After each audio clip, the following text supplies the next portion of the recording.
Hello friends, അസ്സലാമു അലൈക്കും. ഇന്ന് ഞാൻ വന്നിട്ടുള്ളത് നല്ലൊരു ചോക്ലേറ്റ് ബ്രെഡിൻ്റെ റെസിപ്പിയുമായിട്ടാണ്. നമുക്ക് സിമ്പിളായിട്ട് ഉണ്ടാക്കാനും പറ്റും, അതുപോലെ തന്നെ കാണാൻ നല്ല ഭംഗിയുമാണ്. ഗസ്റ്റൊക്കെ വരുമ്പോൾ നമുക്ക് ഉണ്ടാക്കി വെച്ചാൽ അവർക്കൊക്കെ സെർവ് ചെയ്യാൻ പറ്റിയ നല്ല ഒരു സ്നാക്കാണ്. അപ്പോൾ നിങ്ങൾ ഇതുവരെ ചാനൽ സബ്സ്ക്രൈബ് ചെയ്തിട്ടില്ല, ഒന്ന് സബ്സ്ക്രൈബ് ചെയ്തേക്കണേ. നിങ്ങളുടെ എല്ലാവരുടെയും സപ്പോർട്ട് ഉണ്ടാവുമെന്ന് പ്രതീക്ഷിക്കുന്നു. അപ്പോൾ നമുക്ക് നമ്മുടെ റെസിപ്പിയിലോട്ട് പോകാം. ആദ്യം തന്നെ ഞാനൊരു ഗ്ലാസ് എടുത്തിട്ടുണ്ട്. അതിലോട്ട് ഒരു 2 ടേബിൾ സ്പൂൺ ഈസ്റ്റ് ചേർത്ത് കൊടുക്കുന്നുണ്ട്. അതുപോലെ തന്നെ നമുക്കൊരു 3 ടീസ്പൂൺ പഞ്ചസാര കൂടെ ഇതിലോട്ട് ചേർത്ത് കൊടുക്കാം. അതിനുശേഷം നമുക്കൊരു 1/4 കപ്പ് വെള്ളം കൂടെ ചേർത്ത് കൊടുത്തതിന് ശേഷം നമുക്കിത് നല്ലതുപോലെ മിക്സ് ചെയ്ത് കൊടുക്കാം. മിക്സ് ചെയ്ത് കഴിഞ്ഞതിന് ശേഷം നമുക്കൊരു 10 മിനിറ്റ് ഇത് റെസ്റ്റ് ചെയ്യാൻ വെക്കാം. 10 മിനിറ്റ് കഴിഞ്ഞതിന് ശേഷം നമ്മുടെ ഈ ഈസ്റ്റ് മിക്സൊക്കെ നല്ലതുപോലെ പൊങ്ങി വന്നിട്ടുണ്ട്. ഇനി നമുക്കൊരു ബൗൾ എടുത്തതിന് ശേഷം അതിലോട്ട് നമ്മുടെ ഈ ഈസ്റ്റ് മിക്സ് ചേർത്ത് കൊടുക്കാം. ആദ്യം തന്നെ ഈ ഈസ്റ്റ് മിക്സ് പൊങ്ങി വന്നിട്ട് പുറത്ത് പോവാതെ ശ്രദ്ധിക്കണം. ഇപ്പോൾ ഞാൻ എല്ലാം ഈ ബൗളിലോട്ട് ചേർത്ത് കൊടുക്കുന്നുണ്ട്. അതിനുശേഷം ഒരു 1/4 കപ്പ് പാല് കൂടെ ഇതിലോട്ട് ഞാൻ ചേർത്ത് കൊടുക്കുന്നുണ്ട്. പിന്നെ ഒരു 1/4 കപ്പ് സൺഫ്ലവർ ഓയിലും കൂടെ ഈ ഈസ്റ്റ് മിക്സിലോട്ട് ഞാൻ ചേർത്ത് കൊടുക്കുന്നുണ്ട്. പിന്നെ നമുക്ക് 1 ടീസ്പൂൺ ഉപ്പും കൂടെ ഇതിലോട്ട് ചേർത്ത് കൊടുക്കാം. അതിനുശേഷം നന്നായിട്ട് നമുക്ക് ഇളക്കി കൊടുക്കണം. ഇളക്കി കൊടുത്ത് നല്ലപോലെ മിക്സ് ചെയ്തതിന് ശേഷം നമുക്കൊരു 2.5 കപ്പ് മൈദ എടുക്കാം. എന്നിട്ട് മൈദ കുറച്ചായിട്ട് ഇതിലോട്ട് ചേർത്ത് കൊടുത്തതിന് ശേഷം ഇത് നന്നായിട്ട് നമുക്ക് കുഴച്ചെടുക്കണം. ഞാനൊരു 1/3 ഭാഗം മൈദ ഇതിലോട്ട് ആദ്യം തന്നെ ചേർത്ത് കൊടുത്തിട്ടുണ്ട്. പിന്നെ അതിൻ്റെ ബാക്കി കൂടെ ഞാൻ ഇതിലോട്ട് വീണ്ടും ചേർത്ത് കൊടുക്കുന്നുണ്ട്. അങ്ങനെ കുറച്ചായിട്ട് ചേർത്ത് കൊടുത്താൽ നമുക്ക് നല്ലതുപോലെ കുഴച്ചെടുക്കാൻ പറ്റും. പിന്നെ ഞാൻ ഇതിലോട്ട് മുട്ട ചേർത്ത് കൊടുക്കാനും മറന്നു പോയിരുന്നു. ഈ മുട്ട നമ്മൾ പാലൊക്കെ ചേർത്ത് കൊടുക്കുമ്പോൾ തന്നെ ചേർത്ത് കൊടുത്താൽ മതി. അപ്പോൾ മറന്നു പോയതുകൊണ്ട് ഞാൻ അവസാനത്തിൽ ഒരു മുട്ട കൂടി ഇതിലോട്ട് ചേർത്ത് കൊടുക്കുന്നുണ്ട്. നിങ്ങൾ ചേർത്ത് കൊടുക്കുമ്പോൾ ആദ്യത്തെ തന്നെ മുട്ട ചേർത്ത് കൊടുക്കുക. ഇനി നമുക്ക് കയ്യിൽ കുറച്ച് ഓയിൽ എടുത്തതിന് ശേഷം ഇതിലൊന്ന് തടവി കൊടുക്കാം. തടവി കൊടുത്തതിന് ശേഷം നമുക്ക് ഇത് റൗണ്ടിൽ വെച്ചതിന് ശേഷം ഇത് ക്ലോസ് ചെയ്തിട്ട് നമുക്കൊരു 1 മണിക്കൂർ റെസ്റ്റ് ചെയ്യാൻ വെക്കാം. ഇപ്പോൾ റെസ്റ്റ് ചെയ്യാൻ വെച്ച് 1 മണിക്കൂർ കഴിഞ്ഞതിന് ശേഷം നല്ലതുപോലെ മാവൊക്കെ പൊങ്ങി വന്നിട്ടുണ്ട്.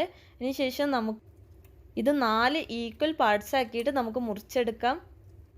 അതിനുശേഷം ഇത് ഓരോന്നും റോളാക്കിയിട്ട് നമുക്ക് മാറ്റി വെക്കാം. പിന്നെ നമുക്കിത് ഓരോന്നും പരത്തിയെടുക്കണം. ഞാൻ കുറച്ച് വലിപ്പമുള്ള റോളുകളാക്കിയിട്ട് തന്നെയാണ് എടുത്തിട്ടുള്ളത്. ഇതിന് നമുക്ക് നല്ലപോലെ പരത്തിയെടുക്കാം. പരത്തിയെടുക്കുമ്പോൾ നല്ല വലിപ്പത്തിൽ പരത്തിയെടുക്കാൻ ശ്രദ്ധിക്കണം.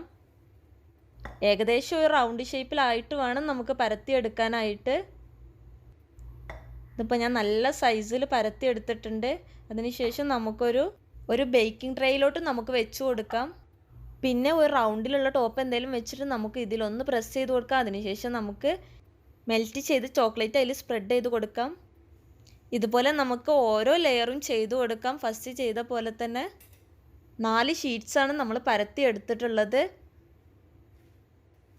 ഇതിലിപ്പോൾ ഞാൻ 3 ലെയേഴ്സ് വെച്ച് കഴിഞ്ഞിട്ടുണ്ട്. ഇനി 4ാമത്തെ ലെയറും കൂടെ വെക്കണം. അതിന് വേണ്ടിയിട്ട് നമുക്ക് ഈ ചോക്ലേറ്റ്സ് ഒക്കെ സ്പ്രെഡ് ചെയ്ത് കൊടുക്കാം. അതിനുശേഷം നമ്മുടെ ലാസ്റ്റ് ലെയറും കൂടെ ഇതിലോട്ട് ഞാൻ വെച്ച് കൊടുക്കുന്നുണ്ട്. ഇനി അതിന് ശേഷം നമുക്ക് പൊടിയൊക്കെ ഉണ്ടെങ്കിൽ അതൊക്കെ തട്ടി കൊടുത്തതിന് ശേഷം ഈ നേരത്തെ വെച്ച് കൊടുത്തുള്ള ടോപ്പ് ഒന്ന് മുകളിൽ വെച്ചിട്ട് ഇതിൻ്റെ സൈഡ്സിൽ എക്സസ് ആയിട്ട് വരുന്ന എല്ലാ പാർട്ടും നമുക്ക് കട്ട് ചെയ്ത് കളയാം. അപ്പോൾ നമുക്കിത് കറക്റ്റ് റൗണ്ട് ഷേപ്പിൽ തന്നെ കിട്ടുന്നതാണ്. സൈഡ്സിലൊക്കെ ചെറിയ പീസ് ഉണ്ടാക്കി ഞാൻ കട്ട് ചെയ്ത് കൊടുക്കുന്നുണ്ട്. അപ്പോൾ ഇത് നല്ല റൗണ്ട് ഷേപ്പിൽ വന്നിട്ടുണ്ട്. ഇനി നമുക്ക് ഇതിൻ്റെ സെൻറ്ററിൽ ഒരു ഗ്ലാസ് വെച്ച് കൊടുക്കാം. എന്നിട്ട് ആദ്യം തന്നെ ഞാൻ ഇത് 4 പാർട്ടാക്കിയിട്ട് കട്ട് ചെയ്തെടുക്കുന്നുണ്ട്. ഈക്വൽ പാർട്ടാക്കിയിട്ട് വേണം നമ്മൾ കട്ട് ചെയ്തെടുക്കാനായിട്ട്. പിന്നെ ഈ കട്ട് ചെയ്തെടുത്ത 4 പാർട്ടിൻ്റെയും സെൻറ്ററിലൂടെ ഒന്നുകൂടെ നമുക്ക് കട്ട് ചെയ്തെടുക്കാം. ഞാൻ ഈ ചെയ്യുന്ന പോലെ ചെയ്താൽ മതി. പിന്നെ ഈ 4 നമ്മൾ കട്ട് ചെയ്തപ്പോൾ 8 പാർട്ടായിട്ടുണ്ട്. പിന്നെ അതിൻ്റെ സെൻറ്ററിൽ കൂടെ നമുക്ക് ഒന്നുകൂടെ കട്ട് ചെയ്തെടുക്കാം. അങ്ങനെ ടോട്ടൽ നമുക്ക് 16 പാർട്ടാക്കിയിട്ട് വേണം ഇത് കട്ട് ചെയ്തെടുക്കാനായിട്ട്. ഇതിപ്പോൾ എല്ലാം കട്ട് ചെയ്ത് കഴിഞ്ഞിട്ടുണ്ട്. ഇനി ഗ്ലാസ് മാറ്റിയതിന് ശേഷം നമുക്ക് ഞാൻ ചെയ്യുന്നത് പോലെ ഇങ്ങനെ ഓരോന്നും എടുത്തിട്ട് 2 പ്രാവശ്യം നമുക്ക് ട്വിസ്റ്റ് ചെയ്ത് കൊടുക്കാം. അടുത്തടുത്തുള്ളത് നമ്മൾ ഓപ്പോസിറ്റ് സൈഡ്സിൽ വേണം നമുക്ക് ട്വിസ്റ്റ് ചെയ്ത് കൊടുക്കാനായിട്ട്. പിന്നെ ഇത് രണ്ടും ട്വിസ്റ്റ് ചെയ്ത് കഴിഞ്ഞതിന് ശേഷം നമുക്ക് ഇത് രണ്ടും അതിൻ്റെ എൻഡിൽ ഇങ്ങനെ പ്രസ് ചെയ്ത് കൊടുക്കാം. ഇതുപോലെ തന്നെ നമുക്ക് ബാക്കി എല്ലാതും ചെയ്തെടുക്കണം. ഇതിപ്പോൾ ഫസ്റ്റത്തെ കഴിഞ്ഞിട്ടുണ്ട്. നമുക്ക് ബാക്കിയുള്ളതൊക്കെ ഇതുപോലെ തന്നെ ചെയ്തെടുക്കാം. ഞാനിങ്ങനെ ചെയ്യുന്ന പോലെ തന്നെ ചെയ്താൽ മതി. അപ്പോൾ നല്ല പെർഫെക്റ്റ് ആയിട്ട് കിട്ടും. നല്ല ഭംഗിയുള്ളൊരു ഫ്ലവർ ഷേപ്പിലാണ് ഇത് കിട്ടുക. കാണാനും നല്ല ഭംഗിയാണ്. നമുക്ക് ഗസ്റ്റൊക്കെ വരുമ്പോൾ ഉണ്ടാക്കി കൊടുക്കാൻ പറ്റുന്ന നല്ലൊരു ഡിഷാണ്. ഇതെല്ലാം ഞാൻ ചെയ്ത് കഴിയാനായിട്ടുണ്ട്. ഇത് ടോട്ടൽ 8 എണ്ണമാണ് ഉണ്ടാവുക. നമ്മൾ 16 പീസാക്കിയിട്ടാണ് ഇത് കട്ട് ചെയ്തിട്ടുള്ളത്. അപ്പോൾ എല്ലാം റെഡി ആയിട്ടുണ്ട്. ഇനി ഇതിന് ശേഷം നമുക്കൊരു മുട്ടയുടെ വെള്ളം എടുത്തതിന് ശേഷം അത് നമുക്ക് ഇതിലൊന്ന് ബ്രഷ് ചെയ്ത് കൊടുക്കാം. ഇതിൻ്റെ മുകൾ ഭാഗത്തൊക്കെ ഞാൻ എഗ് വൈറ്റ് ഒന്ന് ബ്രഷ് ചെയ്ത് കൊടുക്കുന്നുണ്ട്. അപ്പോൾ എല്ലാം ചെയ്ത് കഴിയാനായിട്ടുണ്ട്. അതിനുശേഷം നമുക്കിതൊരു ഓവനിലോട്ട് വെക്കാം. ഓവനിൽ നമുക്കൊരു 180 ഡിഗ്രിയിൽ നമുക്കൊരു 40 മിനിറ്റാണ് ഇത് ബേക്ക് ചെയ്തെടുക്കേണ്ടത്. ഇത് വെരി ലോ ഫ്ലെയിമിലിട്ടിട്ട് നമുക്ക് സ്റ്റൗവിലും ബേക്ക് ചെയ്ത് എടുക്കാവുന്നതാണ്. കേക്കൊക്കെ ബേക്ക് ചെയ്യുന്നത് പോലെ. ഇതിപ്പോൾ നല്ലതുപോലെ റെഡിയായി വന്നിട്ടുണ്ട്. ഇതിൻ്റെ കളറൊക്കെ നല്ലതുപോലെ മാറി വന്നിട്ടുണ്ട്. ഞാനിത് ഓവനിൽ നിന്ന് മാറ്റി വെച്ചിട്ടുണ്ട്. കാണാൻ നല്ല ഭംഗിയുള്ളൊരു സ്നാക്കാണ്. പിന്നെ ഇതിൻ്റെ ടേസ്റ്റ് നമ്മൾ ക്രോയിസൻറ്റിൻ്റെ ഒക്കെ ടേസ്റ്റ് പോലെയാണ്. അതായത് ബ്രെഡും ചോക്ലേറ്റും ചേർന്നിട്ടുള്ള ഒരു ടേസ്റ്റ് ഉണ്ടാവില്ല, ആ ഒരു ടേസ്റ്റാണ്. അപ്പോൾ ഇനി ഇൻഷാ അല്ലാഹ് നമുക്ക് മറ്റൊരു നല്ല റെസിപ്പിയുമായി അടുത്തൊരു വീഡിയോയിൽ കാണാം. അതുവരേക്കും ബൈ.